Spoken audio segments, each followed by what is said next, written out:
But then I'm gonna have my list that's better.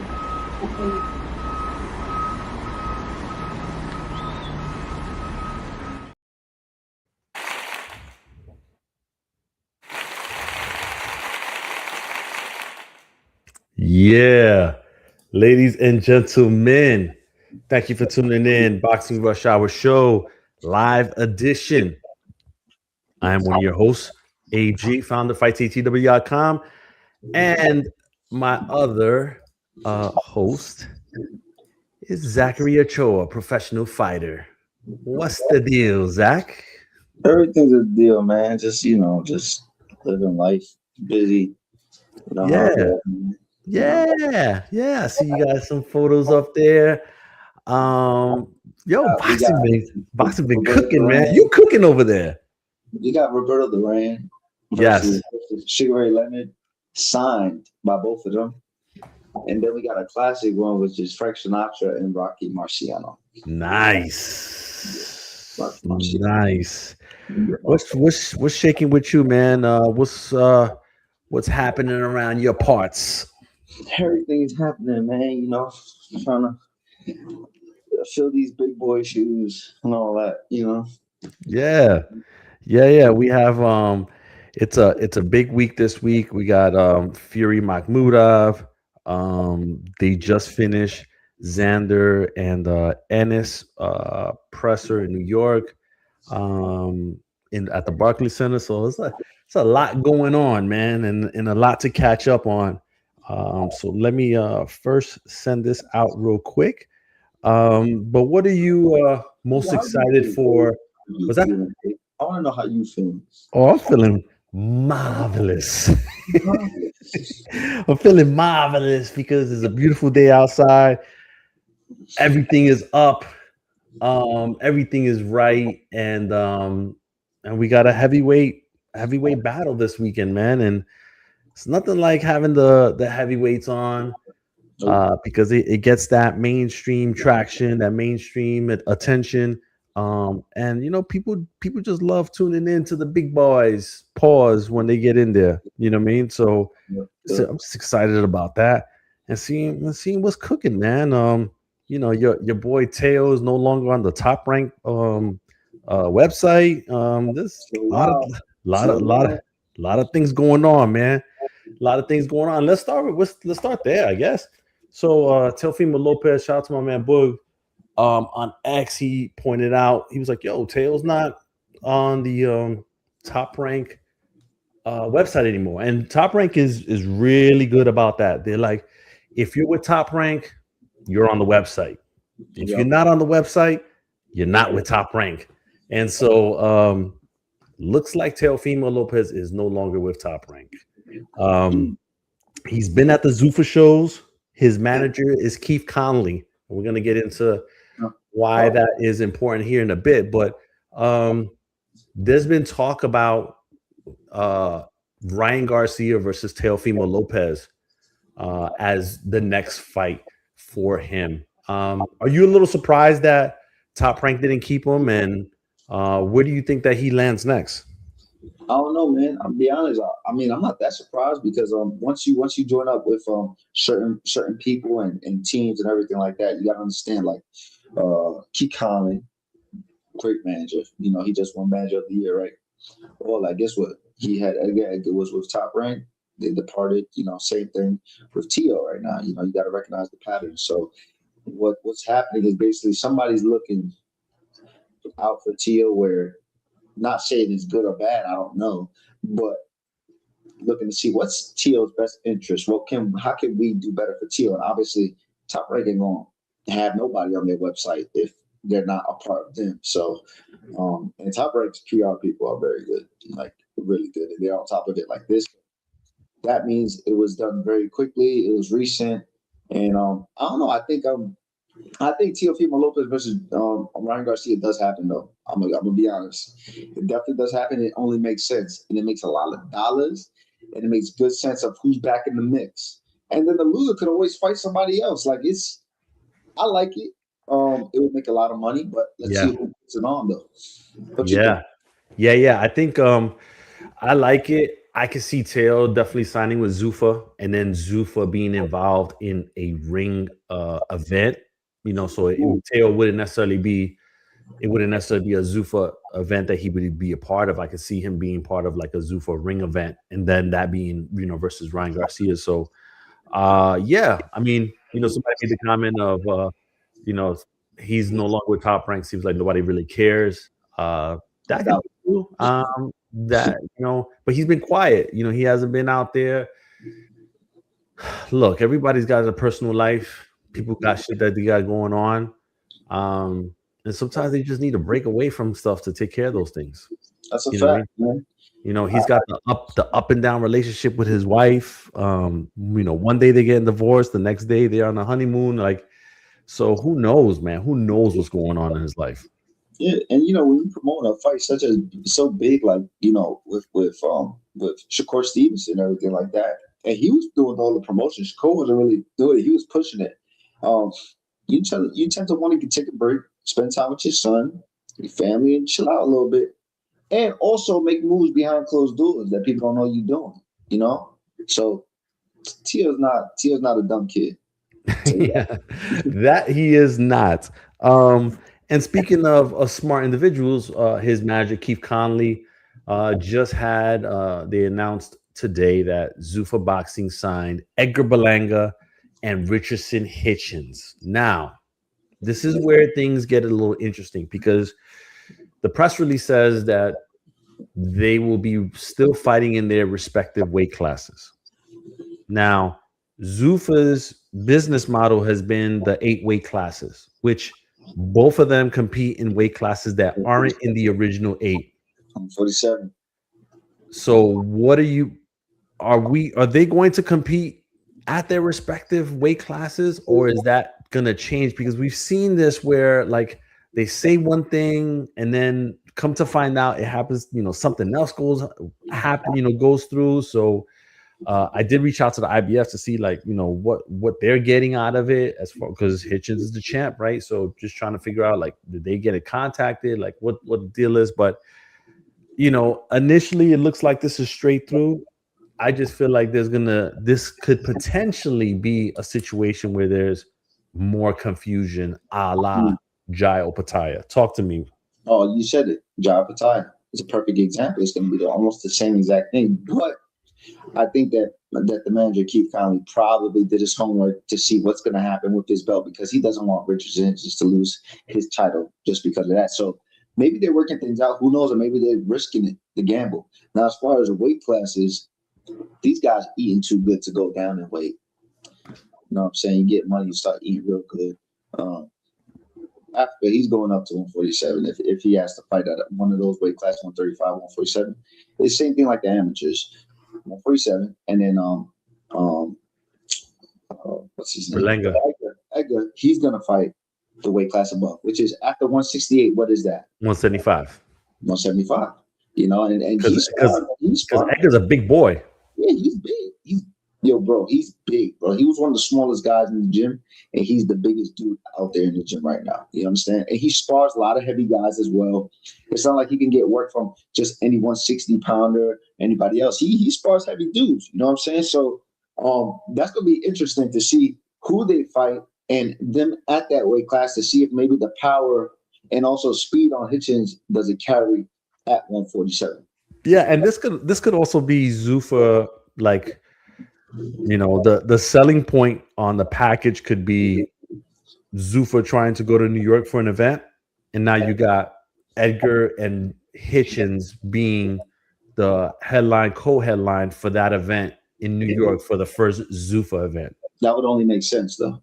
They're both from New York. Why not? That totally makes sense. Yeah, and you might be able to do some good numbers at Barclays for that. You can. If they open up the small arena, they can do it at half.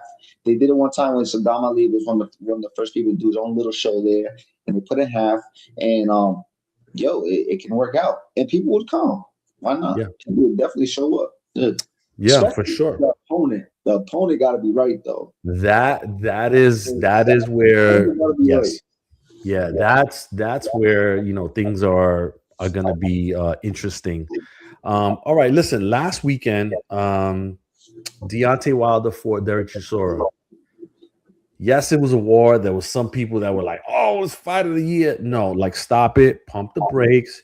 It was a sloppy fight. Was it entertaining? Yes. Was it sloppy? Yes. Capital yes. YES. Yes, it was sloppy as fuck. But it was entertaining. One of the things that I took away from real early on is Deontay Wilder looked every bit of his age on fight night. Every bit of it. He looked every bit of 40. Now, I thought that his last fight, that was the case because he was coming off of a layoff, a long one. This is the second fight, and looking at the two fights, it's just that he has grown old real quick. Legs are shot. Not that he was moving around a lot, but he's even slower now. He's real slow. That right hand, doesn't come in as fast. I just saw honestly, I saw Anthony Joshua in his mind saying, "Oh, now the time is right." That's all I said. That's all I saw. Maybe not Joshua. Maybe Eddie Hearn was like, "Yeah, let's get that dude right now." Mm-hmm. Mm-hmm. Listen, if you're Eddie Hearn's one of the best promoters because he knows how to promote. This is perfect. And guess what?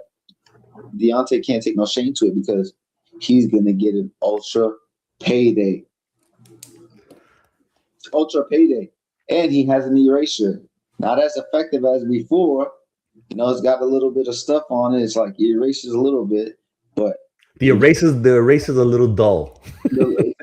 Yes, it's a little dull. You know what I'm saying? But if he gets that right spot, on the corner of the eraser, it might get your ass. The corner of the eraser is still good. Yeah, but that is a perfect fight. Yeah. Where would it be? I would like that somewhere else. I wouldn't even care. If it's America, that would be crazy. But it wouldn't sell like it would sell like a couple of years ago in 2017, 2018, I mean. But it would still sell. But I want to see that shit in like UK, Europe, somewhere. Yeah. But this is the thing. I don't think that you can take that risk, even though Wilder looked vulnerable. I don't think you could take that risk in losing out on Fury Joshua. Okay. So you see, now you're talking a little different. You know what I'm saying? Fighting a guy like Deontay Wilder, you take that risk. But is he the perfect guy to fight before Tyson Fury? I think so, because you don't want to say he's damaged goods, but he's not what he was. And it's also a mutual opponent with Tyson Fury.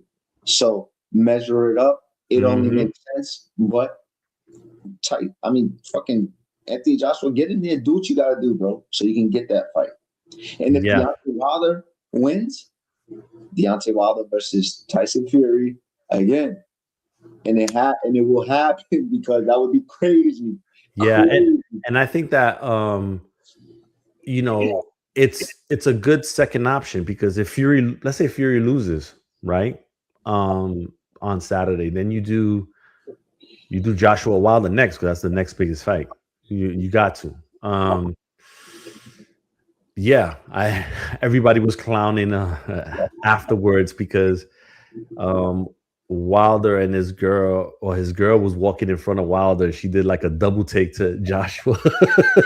and then Wilder, that's when he was like, "You next," or whatever. But people were clowning on them. You know how it is on social, man. No, guess what? I mean, 90% of women, if they see Anthony Joshua, you know what I'm saying, they're gonna look. He's like 6'5". You know what I'm saying? If I'm getting looks, a dude that's 6'5", he definitely gonna get it. I'm gonna tell you one thing though. Let's not skip. Usyk can really fight Deontay Wilder too. Don't forget that, because he did want to fight one of those guys that was the best in that era. He said it himself. He wanted to fight Deontay Wilder.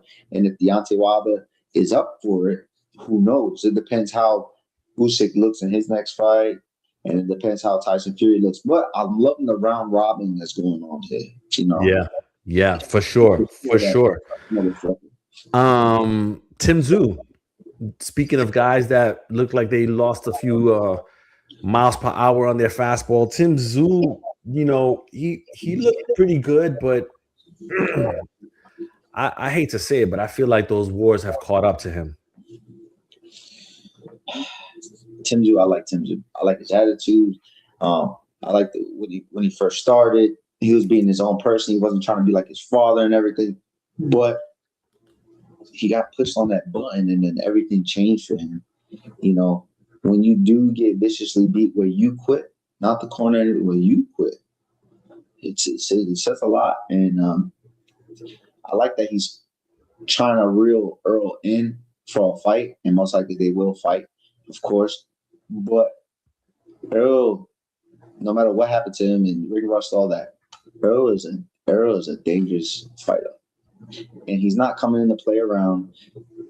He is going to, if they fight, it's going to be a really good fight.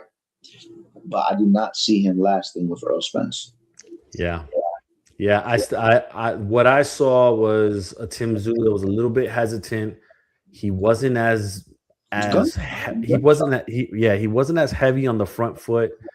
I don't know. I just it just didn't, like, he still beats a lot of guys. I just don't know if he beats Earl Spence. But there's questions on Earl Spence because we don't know what he looks like. You know what I mean? But it looks like that fight is going to happen in the summer. Now, you put a guy like Josh Kelly in with a Tim Tszyu. Tim Tszyu might struggle, bro. You know what I'm saying? Josh Kelly looking real fucking good. You understand? Yeah. So I don't know, man. This is interesting, but I like his spirit as an outside the ring, ready to fight everybody. But what about his spirit inside the ring, Tim Tszyu? What do you see? Yeah. And the WBO ranked him like number 4, like on the low, right before the fight for 160, not at 154. Ooh. Yeah. So that fight on Saturday was at a catch weight 157, and I don't know, like, what would the Earl fight be at? 160? Either 160 or another catch weight at 157, I would say. I think it would be a catch weight, yeah. Definitely. Yeah. Or Earl could, play the A side and tell him 156 or 155, to get him as low as possible. You know what I mean? So yeah, but Earl walks around heavy too. He's a big boy. Yeah, Earl's a big boy, but he looks slim. He looks slim in recent videos and pictures. And I'm not sure. I think he cut his hair. No, I think he still has his hair. Sure. Yeah, I think he still has his hair. So unless they were playing around, that was an April Fool's joke. Yo, and speaking of Josh Kelly, right? Manuk Akopian, I think is how you spell say his last name, from the Ring magazine. I guess he spoke to Samson Lekowitz from Samson Boxing. So Samson's talking about Fundora versus Kelly, right, for the 2 belts, and wanting to do that on the Xander joint. On the Xander card? Yeah. So remember when the last episode, and I told you that if Eddie Hearn was smart, he'd put Josh Kelly in the co-main and then kind of like present it like, hey, the winners of these 2 fights are gonna fight for undisputed. Yeah, but that can't happen. Why? Fundora is not gonna fight in June. He will not fight in June. It's a guarantee. It's not how it works. Not with a guy like that. It's not how it works. If they do that, that would be crazy. First of all, and putting Fundora on the undercard, they can't afford to do that. No, it's not happening. I don't know, man. I don't know. I mean, if Turkey jumps in there, like, he might sprinkle some dollars on it. You're different, bro. You talk about when you put Turkey in there, you're different, man. Because if you think about it, if you do that, now you're talking about creating the picture of undisputed before the end of the year, and that would be wow. We're talking about real undisputed, not fight one guy that got a bunch of belts when you just had 1 belt. No, we're talking about these guys are fighting for one, and getting all the belts, which is crazy. You understand? Yeah. So I like it. Yeah, I like it too, man. So we'll see how it goes. Let me see. There was Shane Mosley Jr. versus Sergey Bohachuk, Zuffa 6, announced for May 10th. Let's What do go. you think about? I like that fight. It's a good fight. I like Shane Mosley Jr., man. He's tough as hell. Bohachuk, didn't he test positive and all that type of stuff? Nah, not Bohachuk. But he was no, at not Bohachuk. I'm sorry, the other guy. he was at 154, and this will be his second fight at 160. But Shane Mosley Jr. has been fighting at 160. So It's gonna be a tough I test think, for Bohachuk. I ain't gonna lie. Yeah, I think this is a good fight because Terrence Crawford, but Shane Mosley Jr. has been, I don't know, he's had like a little bit of a resurgence as of late, you know what I mean, and getting shit together, and I like it. I like the fight. So we'll see how that works out. He fought a guy, Bohachuk. I remember he fought a guy named Fox, and you got to understand that Shane Mosley Jr. He's got that lanky style, just like Fox a little bit, except he's just more aggressive. So this is not going to be easy for easy fight for Bohachuk, but it is the perfect tester at a 160 type of fight. Yeah. On Friday, I was at the Berlanga Casino in Temecula. I saw IBF minimum weight champ Pedro Taduran retain his title. You know, there was a call for him to fight Oscar Collazo, the Ring Magazine and 2-belt champion there. That's a good fight. And Pedro Oscar Collazo, he's a hell of a fighter. Oh, yeah. We'll see if that works out. I know that Oscar may want to fight Melvin Jerusalem, who he beat already once before to get another title. And so I don't know. We'll see. Let me see. So this weekend we have on a smaller card, Vito Milanicki. He's fighting on Pro Box from Atlantic City. Was that? White Magic. Yeah, White Magic. White Magic is fighting. He's doing his thing. So, you know, he's fighting an undefeated guy. Last name Huerta, who's from San Diego, but he's only fought in Mexico. So see how that goes. One of the interesting things, shout out to my man Michael Woods. He had tweeted out that he was like, yo, where's Turkey at? You know, is he done with boxing and this, that, and the third? The shit went viral, went crazy. Millions of people viewed the tweet. And then Turkey came around and was like, yo, nah, I'm here. I've just been busy. He was like, yo, I'm working on Canelo in September, 2 Joshua fights, another Fury fight, and a Ryan Garcia fight. So gave a little bit of an update, you know, for that, which is good, right? If you're a fan, because you know we've been getting fights like a month or two ahead of time and not really like that far down the road for the rest of the year. So knowing that those big names are being worked on for fights, you know, that is good for fans to know that, yeah, you know, some of the bigger names are coming down the pipeline. What you think of Turkey responding to Woods and some of the things that he pointed out there? I think first of all, if Turkey was going to respond to somebody, it's no other than Michael Woods. It's got to be Michael Woods. You know what I'm saying? But it goes to show you that every single one of these guys that are big time, you know, they're watching. They're watching their phones. Nobody's really watching stuff for them too much. They're watching their phones, and if something hits them, hits a little nerve or something, they're gonna respond. And guess what? Turkey responded politely and said, "Hey, nope, this is what it is," and boom, just blasted. You gotta really admit what he's done in the past couple months and what boxing has done the past couple months for this year has been great so far. This is crazy. It's been a great year. People are forgetting all because it's been a slow month and a slow couple of weeks. But don't get it twisted. Turkey just came up with some crazy news. And then there's going to be some more news with PBC. There's going to be some more news all over the place. I think boxing is going to be a crazy year for boxing. But yeah, shout out to Michael Wood, man. He got Turkey up there, like, yeah. He got Turkey to come out the shadows, man. Listen, a little while ago in Brooklyn, Xander Zayas and Zayas-Ennis, they officially announced their fight June 27th at the Barclays Center. It was crazy. they faced off each other. Actually, before we get into that, I'm gonna have somebody coming on. I got a special guest coming on. Here we go. Let me take this banner off here so they can see our special guest here. He is director, actor, producer. You might have seen him in The Sopranos. You might have seen him in the Showtime series with Kevin Bacon.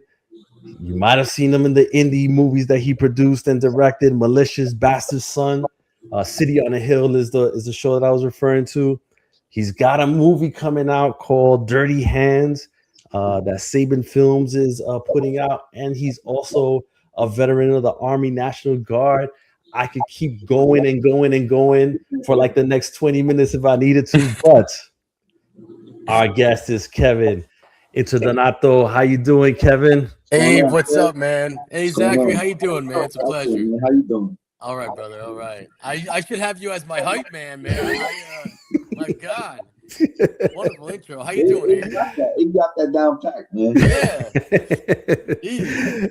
Hey, Kev, man. How you doing, man? You got this big movie coming out April 24th, Dirty Hands. Let me see. You have Patrick Muldoon, Denise Richards, Michael Beach or Beach? Yeah, starring in it along with yourself. Talk about the movie, man. Tell us a little bit about what this is about and what people should be expecting. Dirty Hands is about brothers. That's what it's about. I got an older brother, and I was just thinking about a story to write. If my brother and I were put into extreme circumstances. So I played with the idea of Mice and Men? That old story. Love that movie. I just watched it last month. You're kidding. Yeah, man. I'm serious. One of my favorites. So that's really what got the idea cooking, those two brothers, George and Lenny. And I just played off that. And I have an older brother too. And so I know what it feels like to have that eternal love for a sibling, no matter what. So I played off those characters a little bit, and I got two brothers on the wrong side of the tracks, and they get involved with a drug deal that goes bad, and the older brother has the option to leave, and he has a wife and a kid at home, but he chooses to stay, and people are basically after them, and they got to survive the night. So it's on the surface, it looks like a violent film, and so be it. But internally, for people, I really want men and women to just connect to the family aspect and really suck them into that. So far, so good, man. I lucked out with a big distributor, and people have been liking it so far. So, we'll see what happens. But nice. That's pretty much it. But I'm boring, man. We got Zachary's on here. I can't wait to watch the movie. Come on, man. I can't wait to watch it. You'll enjoy it. The fellas will enjoy it. I was surprised women did too, but the fellas I think will get it. All right, and then so can you talk about the process of creating the film? Like, how does this work for you? Do you wake up one morning, slam the snooze button on the alarm, and say, you know what, I'm doing Dirty Hands today? like how does that happen for you? Like, how does the creation process happen for you? Kind of organically, man. It just kind of happens. This one in particular was over. I started writing it over COVID because my wife's an actor too. We have no work. So I'm like, I can't just not work, So I started writing and then ended up doing 2 movies in the meantime. But this was my baby. So I got the right people together, people that understood it, that believed in me. And somehow by hook or by crook, it happened. It feels like getting ready for a fight. I was in the amateurs briefly years ago, and I love the fight game, and I'm a pretty blue collar guy, but everything feels like getting ready for a fight. With film, it's a 3-year. It's long. It's a 3-year fight. It's grueling at times, so you got to have that willpower and just get up and just rock and roll. But that's it, man. That's it. Now, where's the movie based out of? Like, do you have it based somewhere? Yeah. City, suburbs? Yeah, Chicago, man. Oh wow, okay, that's Yeah, perfect. yeah, Chicago. I'm from Jersey. Most of the films I do that I make are from here. You know, as an actor, I go anywhere, but my partner's from Chicago, and to keep the budget low, he just had access to everything and anything, you know. So the locations are like through the roof. So compared to other movies, it's low budget, but this one it came out. And the soundtrack, I was very into synthwave at the time. I was like on this synthwave kick. Usually I'm a hip hop guy, but for some reason synthwave was just rhyming with me, and I incorporated that into it. So it's got like a lot of neon, like a neon vibe to it, synthwave music, a lot of pulsating beats, Oh, okay, and nice. a lot of fighting, and Like that. that's it. Yeah, yeah. Now, You got to get me as an extra in one of those movies one of these days. Hey, anytime, man. You know, I love working with non-actors, man, because you don't know how to act. And that's the whole point. You know, sometimes actors just try to act too much, and it's like I want real behavior, you know. So Dirty Hands, we had a few people that never acted before, and it worked out great. yeah. Now, Yeah. now I was going to ask you, Kev. What were some of the challenges you faced in filming this movie that maybe you didn't anticipate initially? Ah, good question, man. Well, I mean, there's always issues. It's just putting fires out all the time. So, you know, how level-headed can you be doing that?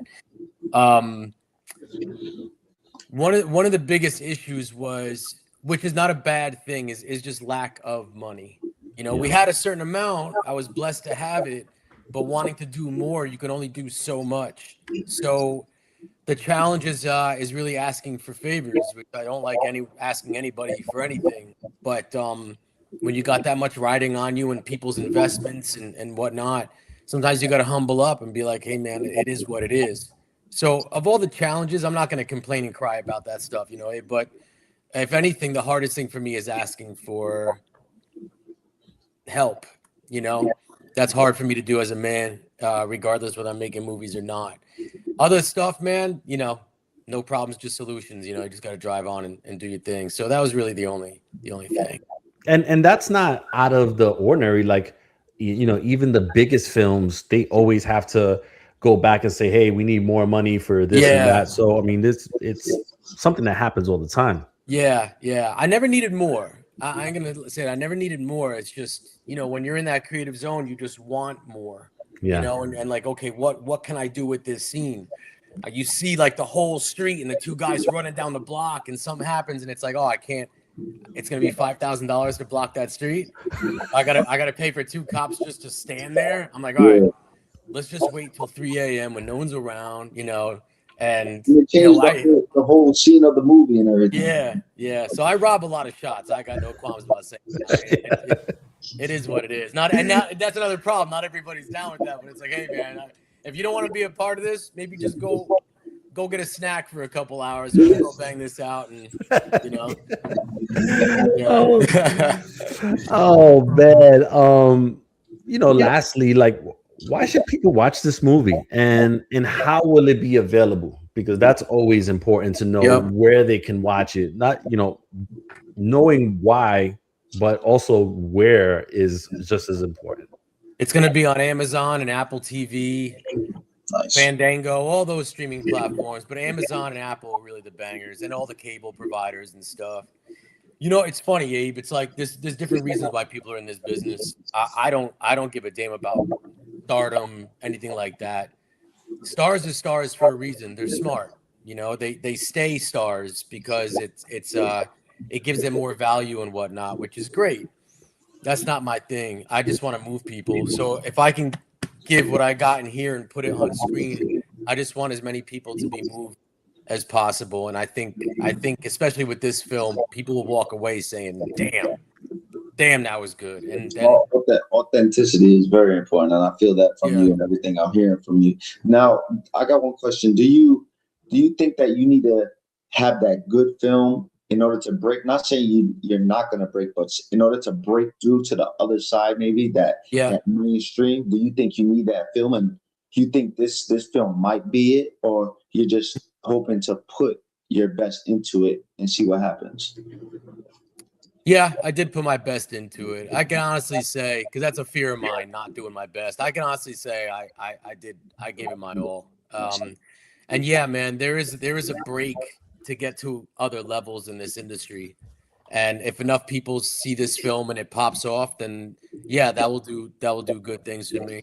But I'm not waiting around for someone to do something for me. I got another film lined Like, up, and because it's almost like training camp. When you go into a fight, you're like, you got to make sure you did your road work, yeah, did everything, and you ain't leave shit on the table. You know what I'm saying? So I feel that's what you did. You ain't leave nothing on the table, which is good. yeah, right on, man. Yeah, same thing. All right, so listen, we have a big fight on side. The big boys, heavyweights, Tyson Fury versus Makhmudov, a guy that looks like he should be checking IDs at a club in New York City with the long trench coat. Like, if you ever go to New York City, for the folks listening and watching, like that's the type of guy you see, this big 6'5" monster checking IDs at the front door. Yeah. Kev, what are you anticipating? What are you expecting to see on Saturday with two big boys get in the ring on Netflix? Two big boys. I mean, it's anybody's game, right? I am so much more interested in hearing Zach's thoughts on this, man, than mine. But I'll throw my 2 cents. But what's that matter? I feel like with big punches like that, correct me if I'm wrong, it's really anybody's game. You get caught the wrong way, and it's a wrap. Granted, the one, Makhmudov's sitting there fighting bears and shit, but I think Tyson Fury still has some kind of power to hurt. So at the end of the day, man, I'm gonna put my money on Makhmudov. I just feel like he's gonna go in for the kill. I am scared because he doesn't seem to slip too much. I mean, he's just willing to take it. But I think if he catches Tyson good enough, I think he'll do the job. So I'm going there. Ooh. Very bold. Yeah. Yeah. Wow. I was gonna ask you, Kev, because Tyson Fury also has like this reality show, right? Where they're filming his family and it's on Netflix and stuff like that. As a not so much as a boxing fan, but as a director, like, can you give us a little bit of what you may think that they see being behind the lens that find Fury so fascinating to capture, every single time, whether in a reality show or documentary or anything like that? He's such a colorful guy. How do you know the real guy? I mean, I feel like Conor McGregor turns it on too. But I mean, there's such a confidence that has to be there for fighters. I mean, even if there's those doubts and moments of doubt, I mean, you have so much riding on it, so much pressure against yourself. You just have to force that confidence. Some people have the ability to overforce it and just overcompensate and become a personality with it. I feel like, too, even if Fury deep down thinks he can't take this man, even if he thought somewhere that he'd probably overcompensate just for the sake of building up the fight and going larger with it. Makhmudov's a big guy. I mean, he's got a huge dude. Whether Tyson Fury's 6'9" or what, who the frig wants to fight someone like that? I mean, that's a big boy, But yeah, I think he's overcompensating with personality, man. And I don't know, man. You'll never really see true colors with those cameras. You'll never really see it. Yeah. You know? Hey, Zach, what do you think about Kev taking the long shot, the underdog, Makhmudov? Not too much of a long shot, but it's on theme with his movie, I guess. It's got to be.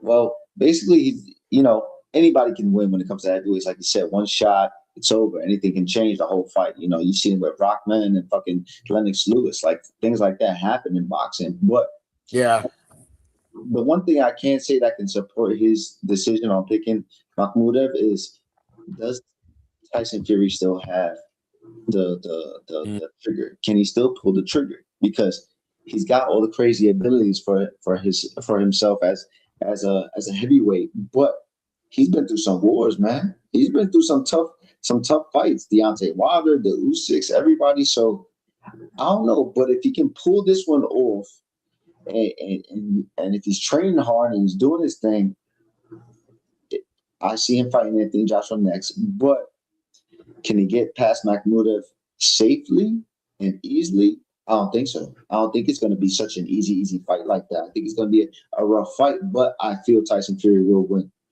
Yeah. Hey, Zach, can I ask you a question, man? When you're going through battles and wars and you're taking the big hits time after time, as a fighter, what does that affect mostly? What do you feel from that? So now, if I'm winning the fight and I'm taking shots, I want to make sure I'm not going to fucking go in there and get hit again with one of those shots. Now, if I'm losing the fight and I'm taking shots, and I know that my game plan is not working, and it's time to fight. Like one of my fights I had, one Velasco, we fought, and both of us was going at it, and I was bloody, my face bloody, getting hit. So it was like, okay, the game plan's out. It's time to win. Go out there and force yourself no matter what happens. You get buzzed, keep going. Something hits you, your elbow in the face, headbutt, keep fucking going, because it's the instinct to try and do everything to win and to hurt the guy more than he's hurting you. Yeah. Sometimes we want to go in there and be a clean fight and hit sweet science. But the sweet science is coming from a grueling sport, which is a war. Yeah. Sweet science wasn't invented until Willie Pep and all these people. We were fighting grueling fights, 15-round fights, going at it, punching each other. So it's basically who can survive and who can't survive. Man. So you have to be able to take that pain. If you can't take that pain, you can't fucking go in there. Can't go in there. Can't. Man. You know, what was for me, I was in Baghdad in 2004. And there's been movies about war and whatnot, and I was in some pretty hostile areas in my tour.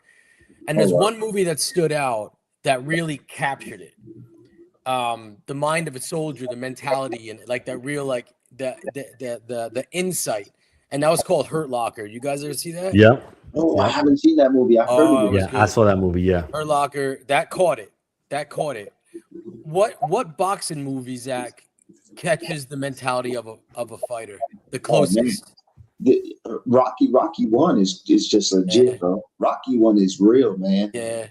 And then you have, of course, Jake LaMotta, the movie with Robert De Niro and everything. Raging Bull. Cool. There's a lot of different movies, and then it's not a boxing movie, but if you tap into a movie like 300 or even a movie like The Wrestler, with pain and hurting and getting hit on the ground, and it's all about getting past it, that mindset. Like if you ever did a cold plunge, and Abe knows all about this too, getting ready for war, you got to be on a fucking different, you got to be ready to risk your life. Abe knows this, this, going into amateur boxing in studio. You go into a cold plunge for 15 minutes, ice cold water.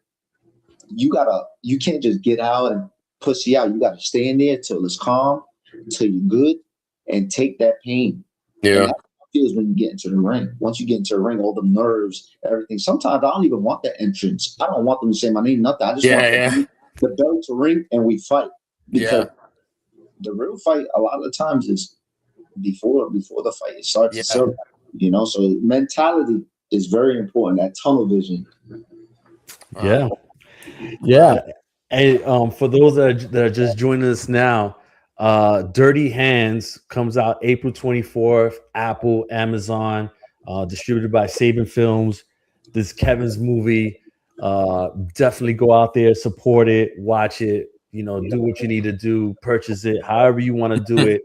Just watch it, because Kev is a legit grade A guy, and we got to support people that are good people in this world, man. And Kevin is one of them. So definitely do that. Back at you, man. Back at you. No, I appreciate it, Kev. Listen, Kev, we're gonna move on to some of the other stuff on there, but we appreciate you coming on. Again, Dirty Hands, April 24th, Apple TV, Amazon. Anything you want to tell the people before you roll out, Kev? That's it. Hope you dig it. That's it, man. And thanks for your time, Abe. It's always a pleasure. And thank you, Zach, likewise. Really cool meeting you, man. What a treat. Really. Good luck with everything. Good meeting you, bro. Good meeting you, Kevin. Hopefully we talk one of these days. We will. All the best, guys. Thank you. All right. Thank you, man. Be good. All right. There we go. Yo, Kevin's definitely from Jersey. I didn't tell him. He got the Jersey accent on point, man. On point. Yeah, man. He's a dope dude, man. Listen, Xander Zayas versus Jerome Boots-Ennis. That's where we left off at before Kev jumped on. You know, Boots touched the belts on the standoff. Xander didn't like that. You know, things got a little testy there in Brooklyn. I don't know. I like this fight. Zach. Early on, what are your early impressions? You know, with Xander and Boots. Listen to me. I'm gonna tell you something right now. Obviously, these are two young fighters. Xander Zayas, he was just a young guy that, you know, good, everybody, prospect, all that. Look at, he has 2 belts. Boots, guy, undefeated dude, flashy, he's coming up. Had belts in 147, 154, whatever. And to see these guys fight this is the best time. You can't say shit about Zayas, about anything. He's gunning. And guess what? I'm gonna be honest. Don't sleep on it, Xander. The reason why I say don't sleep on Xander is because he's also a big boy in his right. And he could fight. And for him to have the balls to take a fucking fight like this against Jerron, that shit is the same type of energy of like Sugar Ray Leonard fighting with Fredo Benitez and all that.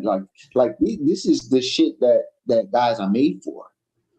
Who do I have winning the fight? Obviously, I have Jerron Boots-Ennis winning the fight because of what I've seen and how I know how he does, and he has the more in his toolbox. Will it be easy in the beginning? I don't think it will be easy in the beginning because Zayas can really fight. But I'm not counting Xander out. Xander's got heart. He's Puerto Rican. This is not going to be an easy fight for Jerron. But I'll tell you one thing. This is going to be an action-packed fight. Ain't nobody going to be sticking and moving on this one. They're going to try. They're going to do their boxing, but this shit going to be real. It's going to get real fast because Boots knows he has to show out, and Xander knows I want to fucking keep my belts. I want to keep both these belts. Not just one. Both belts, bro. What happens if Xander... Okay, I have a question for you, Abe. What would happen if Xander Zayas beats Boots, and what happens if Boots beats Zayas? So if Xander beats Boots, oof. He's a superstar. His star goes straight to the top, bro. Superstar. Straight to the top. You think he was in the Super Bowl with Bad Bunny? That's nothing. What if he beats Boots? Oh yeah, he beats Boots. He's going straight to the top. And some may even argue that he's the best guy in the division at that point, even though I think Fundura is. But that's different. That's tough. You know, I'm just saying, like, you know, now if Boots wins, I think validation is what stands out for me because I don't think Boots feels validated. I don't think he feels respected within his peers because he really hasn't gotten the big fight. And as many fights that he has, and as long as he's been in the game, he still hadn't gotten the big fight. To me, this is his biggest fight. And if he rises to the occasion, then no one can question whether he can or can't. Right now, there's questions. They're like, yeah, he's a legend in the gym. Can he be a legend on fight night against the biggest name? That's what we don't know yet. We don't know that. Hey, you sound like fucking HBO could hire you. You said that's so perfect. You sound so lovely. They gotta replay that shit. Replay it, please. Yo, you said that perfect. But I'm gonna tell you something. This goes to show you the similarities between Terrence Crawford and Jerron Boots-Ennis. Terrence Crawford did not get love in the beginning. No matter who he was beating, whatever, he wasn't getting respect. I see Jerron going in the same boat. But the difference is this. This is not Gamboa that has lost before and all that. This is an undefeated young guy. So if Jaron Brute smokes him in, say, the second, third round or whatever, or literally fifth round, it doesn't matter. He now is top cream of the crop. But guess what? You know, you got a tall guy that's like fucking 7'5". You know, he doesn't stop punching. That just learned how to use his reach. We got problems over there, but let's not talk about him yet. Yeah. Xander Zayas, he beats this guy who's basically supposed to be the new Roy Jones, the new Chance Crawford, the new everything. Oh man, it's sky's the limit for him. But it's almost like what I got from what you were saying, Abe, was if Jaron beats him, it's good. It's a great win. It looks great and everything, but he might need another one. No. Okay. Are you sure? Okay. No. I think that this is the fight that validates him. All right. I think this is the fight that validates him. I just don't know. He just hasn't had the fight that validated him. He beat guys that he was supposed to beat, and then he beat a champion at 147 that was inactive like crazy, right? He's still a good fighter, but he was super inactive. So he hasn't really had that fight that like, yo, you know, Zayas-Ennis, nobody can say anything about him. You know, he's the real deal against, you know, another really big name. And but you know what? See, in all arguments, the same can be said about Xander, right? But I think that the difference is that with Xander, or I should say with Ennis, there was the expectation was higher because of the hype that he was getting on the way up. Xander, he was getting some hype, but the expectation wasn't as high. They was like, all right, well, you know, he's doing this thing, blah, blah, blah. Okay, he's going for a title. Okay, cool. He's going for a second title. Okay, cool. For Boots, it was like, yo, he needs to be a champ. Oh, no, he needs to be a 2-division champ. Like, you know what I mean? And so he needs to live up to more because of what he was, you know, the push that he was getting on the way up. So in other words, what you're saying is Zayas undersell but over-delivered, and it's more like they oversell but didn't deliver as much. Yeah, okay, that's perfect. Yes, yes. Perfect. Yep. And I'm not saying that he can't. Right, I think that there is a bunch of talent there. Opportunity. Just we haven't seen it. We haven't seen it now. Because look, he fought Karen with the long last name twice, right? Like nobody wanted to see that. They wanted to see him fight the bigger names. Like, you know, he beat up a guy that he was supposed to beat up twice. Like, come on, man. Nobody want to see that. But it's the same thing. Like you know, like what's this kid's name? He's fighting the 140 now. What's his name? Davis. He's fighting another dude again. Rematch. Oh, that's yeah. Well, I mean, they haven't officially, but yeah. No, I get it. He's another guy though. Like Tank Davis. Has he beaten the big names of the division or his, you know, or his peers that are in and around 135-40? Not really, bro. He hasn't. And I think he's okay with that, which is fine. You know, he's the one that's in the ring. He's making millions of dollars not doing it. So, you know, if he's okay with that, cool. But then he can't come back and say, well, I belong on the pound for pound list. No, not really. Not really, because you haven't really fought the guys. So now in what way affects the Jaron's win? Like how does he have to win to get that respect? If he wins by decision, close fight, or wipeout, I want to know what will the people perceive of him after that. I think that if it's a good close fight, he still gets in a little bit of that validation, not as much. If he blows out Xander, oh, he getting the full validation and some. Yes. And some. Yep. You know what I mean? Because Prime Broner type shit. Yeah. Because people forget Prime Broner was he was smoking dudes. Oh yeah. You know what I mean? So yeah, I think that he gets the validation plus, you know, he at depending on how he beats him, he cracks that top 10 pound for pound, like you know, right away. You know what I mean? Like wow. Like it just depends. That means you're taking somebody out of there. Yeah. Who you taking out of there? Yeah, I mean, you might have to look at, whoever's at number 10 or number 9. Some of the guys that are still on there that maybe, Is Devin Haney on it or something? What's that? Is Devin Haney on that pound for pound list, I think? Yeah, I think so. But you got to look at guys like Beterbiev and Bivol, right? Bivol has a fight lined up, but Beterbiev, if he remains inactive, that's a guy that might have to give up his spot. I mean, like they already have, Beterbiev off. Yeah. So right now, number 10, Oscar Collazo's in there, right? He could be on the brink of being replaced. If Ennis has like a super big performance, Haney's on there. I don't know if Haney comes out. He's been doing this thing, but Beterbiev, like if he doesn't fight, and stays inactive, like he might be a guy that may have to, step out. But there's potential there, right? Is basically what I'm saying is that there's potential there, and I like this fight for all those reasons. I think I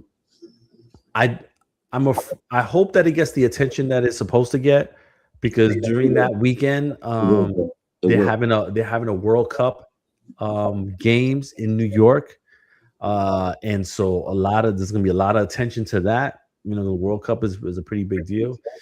So I just hope that that it gets the attention it deserves, that the Spanish media goes in New York and gets really behind it as well, because that they're significant there. So I just hope that it gets the real big push that it should get. Now, do you see one of the winners calling out Fundora right after? If they can make it work. See, the thing is that on the call out, one of them wins. You think they calling out Fundora to get that undisputed strap or what? I mean, they're gonna have to, I guess. Or Josh Kelly. You know what I mean? Like let's say, I think that one of them gets called out if they don't already have Fundora versus Kelly set for a date. But I think that by the time fight night happens, Fundora and Kelly will have a date. Wow, for real? Wow. I think so. Because honestly, I think for Fundora and for PBC, like they're really backing that horse, as they say. They want to make Fundora like their next star. And listen, if you could become undisputed, you're on your way, right? Think about that. A brother and sister combination of being undisputed. That's wild. Let's not even talk about Gabriella. She's the greatest right now. But I'm gonna tell you something. You got a guy, exactly like you said. He's what, 6 foot what? He's like 6'5", I think, 6'5.5". All right, you got a guy who 6'5", nicest guy on the planet. Guess what? He's basically like a Clark Kent. Yes. You know what I'm saying? Or a Peter Parker. You can literally write comic books about a guy like Fundora. You understand? He's got the length of the guy from Mortal Kombat that can hit you from there, like, or from the other Street Fighter, yeah. That can hit you from there. Like, this dude can be a superstar. Like, I'm superstar, but guess what? Fundora, he's more of like so laid back that he doesn't really care, but he just wants the big fights. He's a calm, violent guy. I'm gonna just tell you that. Competitive too. Super competitive. But I'm just impressed because, man, I was talking about can he fight on the intelligence experience that Keith Thurman has throughout his career, and he passed that. And he has used his reach and everything to his advantage. And their father is doing a great job with them. Yeah. Great job. Yeah. So I don't know. We'll see how it goes. I may or may not make it down there. Yes, it looks like the somebody needs to hook up Abe with some stuff, man. Stop playing around. You feel me?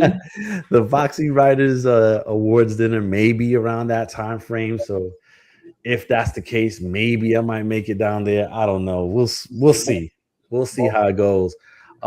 Hey, lastly, I know we talked about Fury and Makhmudov a little bit, but really, like, I guess what are you expecting from Fury? What do you want to see from Fury on fight night?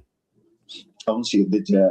I want to see a really good jab, and I want to see some body work because this dude he's not the shortest guy.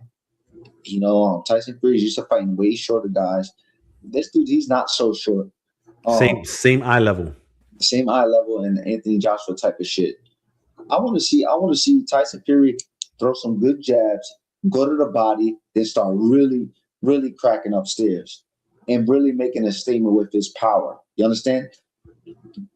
I really wonder, for me, this is for me, and if you're really hardcore, what Tyson Fury is going to weigh at this weigh-in. I'm telling you right now, this is very important. I'm telling you, you're going to see, it depends on his performance, his weight.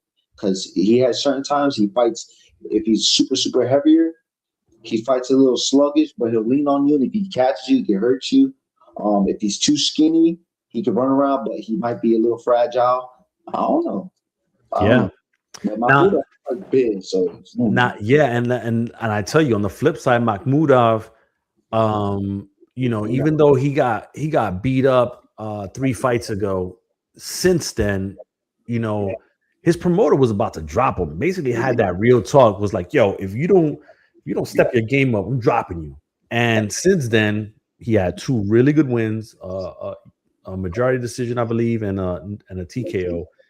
But what impressed me the most about him was that he got back to basics, got back to, setting up stuff behind the jab, moving around type of thing.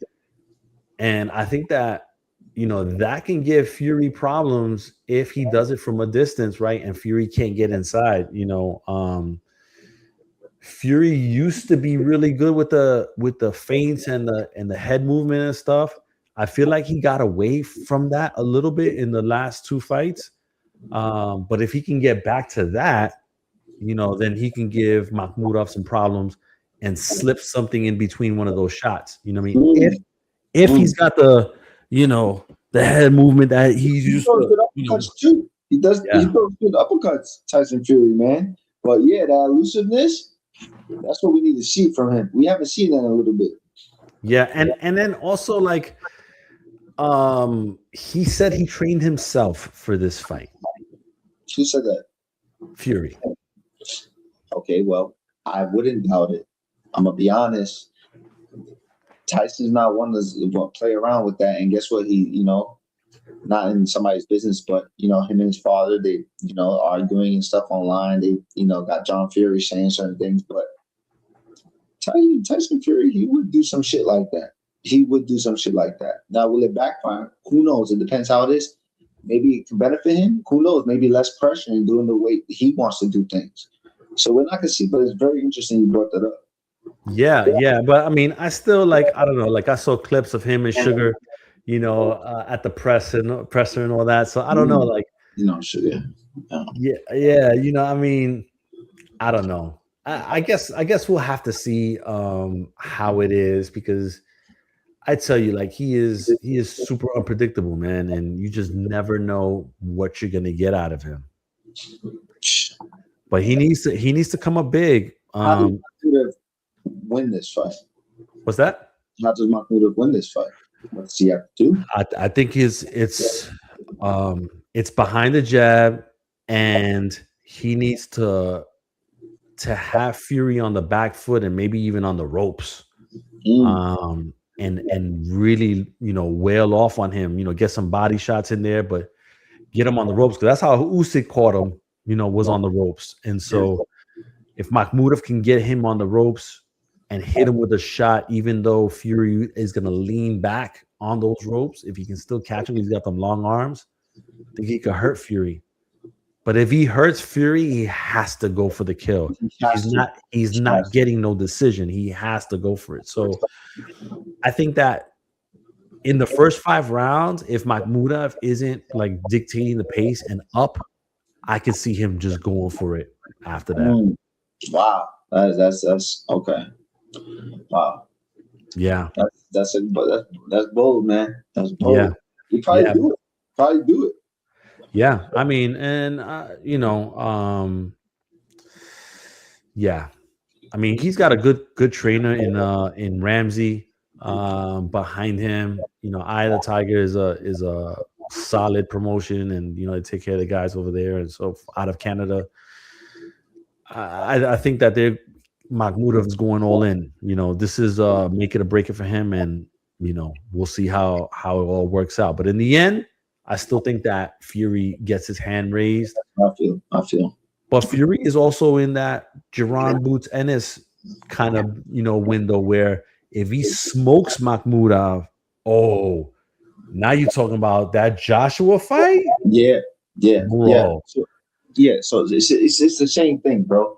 The thing is, because remember, Anthony calls the shots, can't front. Do I want to take Deontay real quick, or do I want to take Tyson Fury real quick? Which is the bigger fight? Obviously, to me, Tyson Fury is the bigger fight. It's way bigger. But do I want to get, you know, some Deontay Wilder action real quick? You know, I know you said Joshua dictates, and he rots his own boat. But Tyson, this is the other thing. Like, if Fury like wins convincingly and it's a big win, listen, Netflix won't be able to get to their phone quick enough to call Eddie Hearn and Turkey and them like, yo, we want that Fury Joshua next.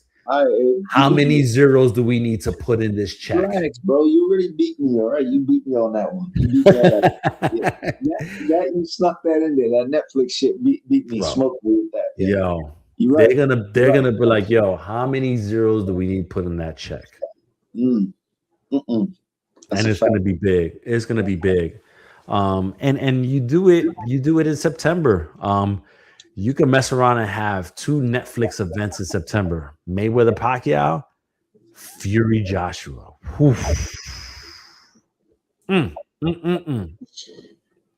Yeah, I like that. That'll be a September to remember right there. September to remember. Yes. Don't steal the promo stuff. Don't steal the promo from. And I got another thing, because everybody's watching this. They're going to be watching it anyway. Yo, please, can we get back to real Photoshop? I'm talking about hire real Photoshop Illustrator people or practice who crop photos, put them in, put the background, fuzz it out.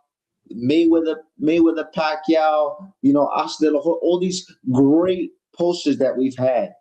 Because what I'm seeing from everybody else is all you promoters and people, you guys are using AI. I'm seeing it in 2 seconds when it comes to these posters. We're talking about real fight posters and promotion where these fighters are not looking like themselves. You know, some things are a little bit weird in the images. You're watering down the true promoting part of boxing. Stop doing it. Get on your shit. Hire some people, and you will get better. A better reception from that, because that shit looks crazy. I'm laughing at almost every single promoter the other day. I ain't gonna front. Not top rank. Zuffa posted Hitchins and Edgar, and it came out smooth. It looked nice. That's clean Photoshop stuff. You understand? But when you got these people putting shit in AI, Ring Magazine, all of it, yo, y'all need to chill, man. Y'all got the money to get somebody to do that shit for you, man. Now I'm gonna tell you, listen, shout out first of all to my man Hexar. Hexar is behind all of those quality boxing posters that you spoke of in the past. He was the one that did those. So shout out to him. And oh, by the way, he is doing stuff for Zuffa. Hence why that Zuffa poster came out so clean. This was not even planned. I'm gonna keep it a bean. That's crazy. But it looked good. It looked good. It looked smooth. And this is what we need. We need real fucking Photoshop artwork, illustration, good stuff. Not this AI shit. I see everybody using it. I see everybody using it in their tweets and stuff like that. If you got the dashes in your paragraphs, that means they're using ChatGPT. Yo, get the fuck out of there. We need authentic stuff. Shout out to Abe, man. Yeah, man. Shout out to Hexar, man. You gotta listen. You gotta bust out the wallet a little bit, but he gonna give you the work that is professional and top of the line. So shout out to my man Hexar. I see you out there, man, doing your thing. All right. I think that's it. I think that's gonna be it for us today. We have a big fight night this weekend, and then listen, the rest of April's a little light, but May is gonna be loaded, man. You know, we have to really look. We might have to come in end of April and do just a Junto Nakatani Naoya Inoue show. Period. I'm with it. Period. Before we even get to Cinco de Mayo, Benavidez Zurdo. So Nakatani. When did they fight? they're fighting the day of May Benavidez. I think it's the day of here in the morning or whatever, early in the morning. Because it's gonna be in Japan. But bro, that right there. Right now, how much are tickets for over there? For what? How much are tickets for that fight? Oh, to go to the fight or the flight? The fight itself. Oh, they already almost sold out. So Mandita said, "Yo, are you serious?" Yeah, they're about to have I think the number's 40K in there. What Maybe website can you even get these tickets on? Huh? What website can you even get these tickets on? Well, it's gonna be in Japan, so that's what I'm saying. Whatever platform they use to sell tickets, but the thing is damn near sold out. This is gonna be crazy, man. It's a fight that the whole country is talking about over there. I'm not really exaggerating either. I'm talking about there's posters on subways and buses and walls and digital promos and magazines and newspapers. Everybody is talking about this fight. This is that shit. It's the biggest fight in the history of Japan, and I'm not hyping this up. This is real shit. It's the biggest fight for their country, and they're doing it at the Tokyo Dome. People gotta understand that Tokyo Dome is a special place. The biggest events that they've had there are normally wrestling events, right? And Inoue has fought the Tokyo Dome before, but obviously there was some sections that were curtained out and all that. But for this one, there's no curtain. Nah, for this one, nah, bro. They're gonna. I mean, he had the country's biggest artist, he's a guitarist or whatever, open up for him the last time that he was in Tokyo Dome. So who knows who Inoue is gonna have this time. And it's just big, bro. It's a big fight. Yo, bro, so many tickets are sold out. I'm looking. So many tickets are sold out. Yeah. Yo, bro, it says few left. Shit's crazy.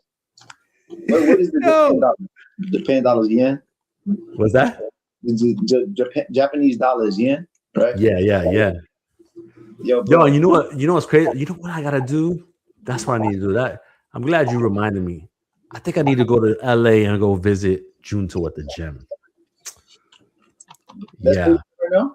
Yeah. He's in LA with his trainer Rudy Hernandez. Oh wow. Yeah. So Junto always trains in LA, but that's where he gets that work though. He gets that good work over there. People, I know you get them good. You get that good work in them LA gyms, man. Yes, you do. I'm gonna tell you something. The cheapest ticket is $900. US. I'm serious. Yo, that's wild.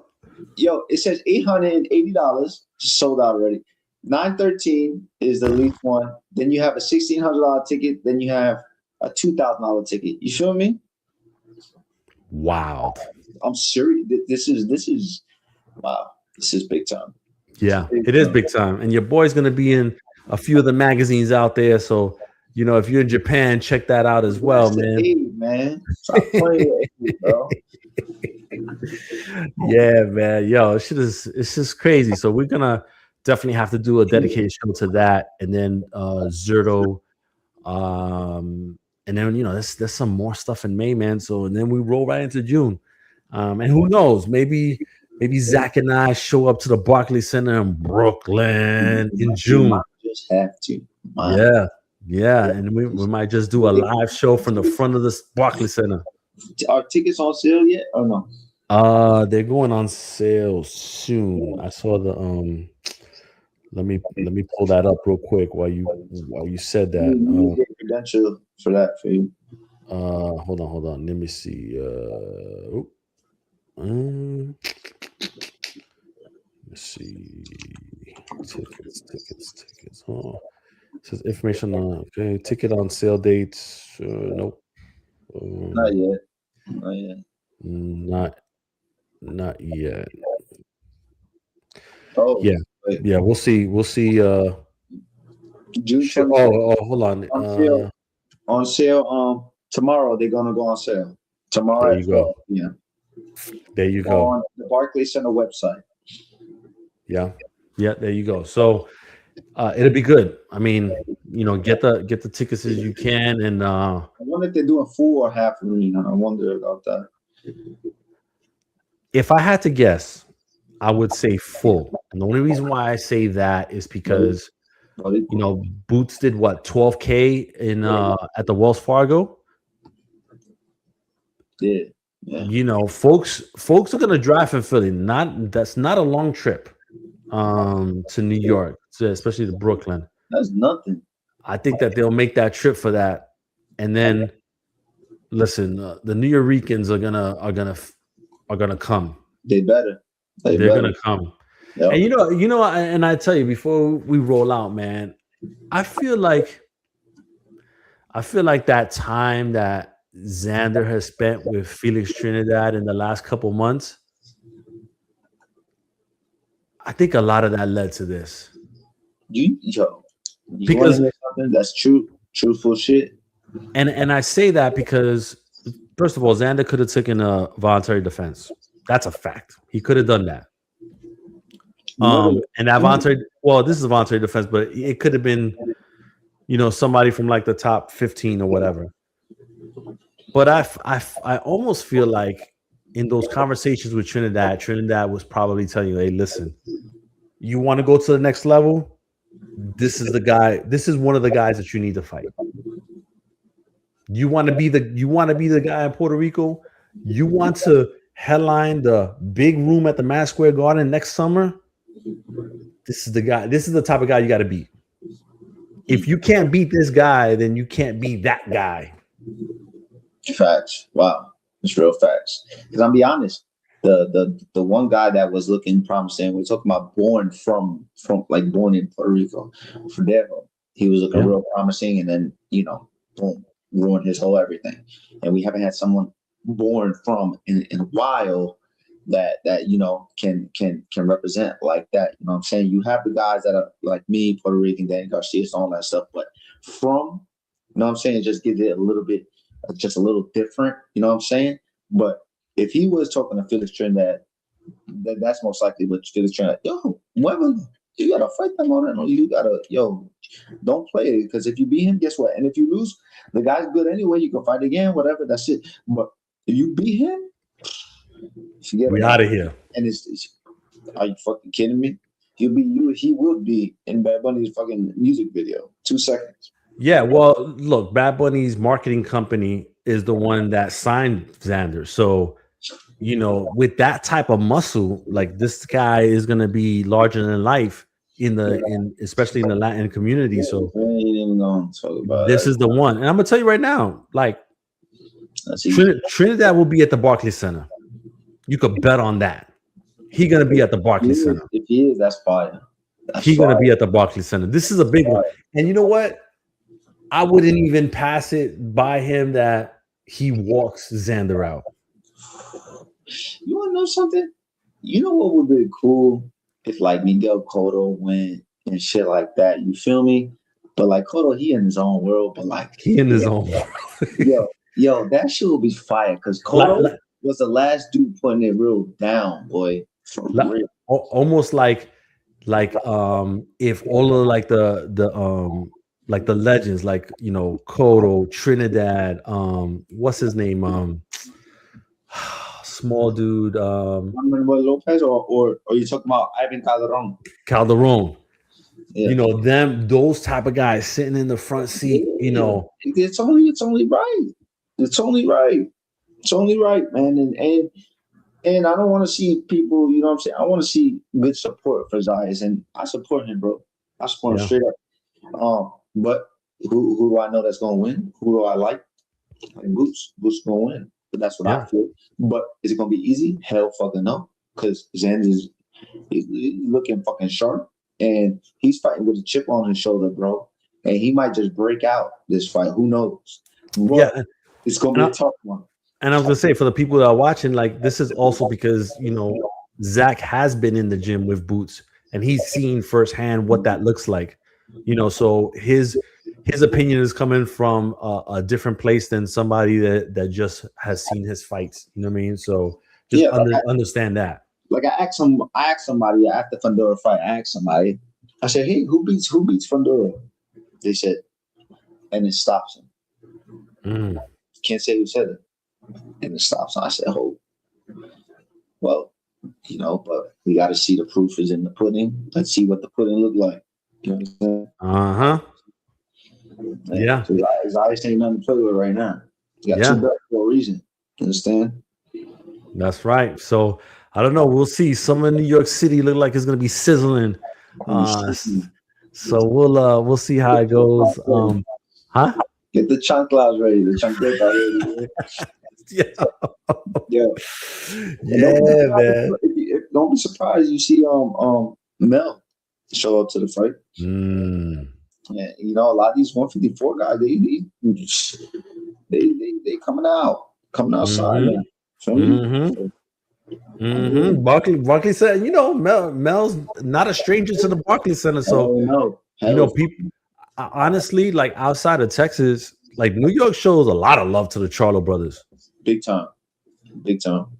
So I wouldn't be surprised if he did show up. But all right, that's what's up, man. Well, listen, we're gonna get up out of here. Zach, tell the people where they can't find you at, and let them know what's popping up in the next couple of weeks. Well, we're gonna have some great stuff coming up. We're gonna be talking about a lot of different things coming up and everything. And you can find me at the Boxing Rush Hour Show with Abe. If you want to follow me on Twitter, I'm right there, Zachary Cho, but I'm never on. You feel me? But I'm always there. And shout out to Abe, and I'll see you guys. That's what's up, man. Listen, for anyone that wants to get in contact with us and maybe want to sponsor our show, you can email us at contact@fightsatw.com. That's contact@fightsatw.com. And let us know what's up. And we look forward to hanging with everybody the next couple of weeks and seeing what the deal is, because we got a great boxing schedule, a busy summer, and maybe even a just as busy winter coming up. So for Zachary Choa, I'm AG. We out of here. Peace.